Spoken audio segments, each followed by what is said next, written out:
Sanay na kasi ako sa ganyan. Ganyan lang, ilang buwan mo ng sakit yan? 2 weeks pa lang, hindi ka makalakad, ganyan lang, hirap ka maglakad. Taga saan ba kayo? Kabetikan po. Ha? Bacolor. Sige, punta kayo doon. Alalayan siya, baka mabagsak. Titignan ko lang maigi, ha?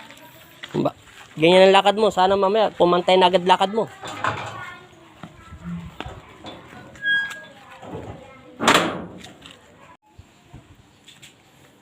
Tatanong ko ha, ilang buwan mo na yan sakit? Magto 2 weeks.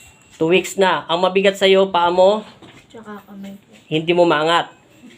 Tapos, ginamot ka na ng sabi ng manggagamot.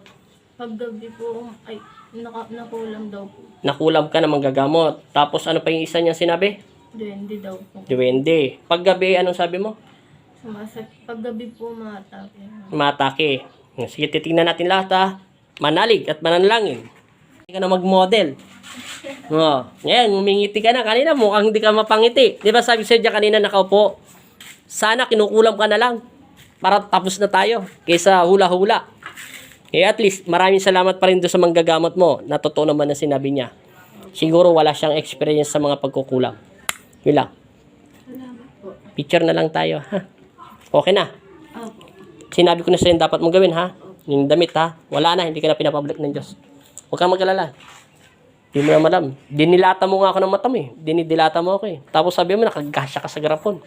Tapos sinabi mo, ang dami mong asawa. Hindi, joke lang yun. Yung mga asawa ng mga nagpakulam sa'yo. Pero talaga, 24 ka pa lang. Opo. Isa lang anak mo.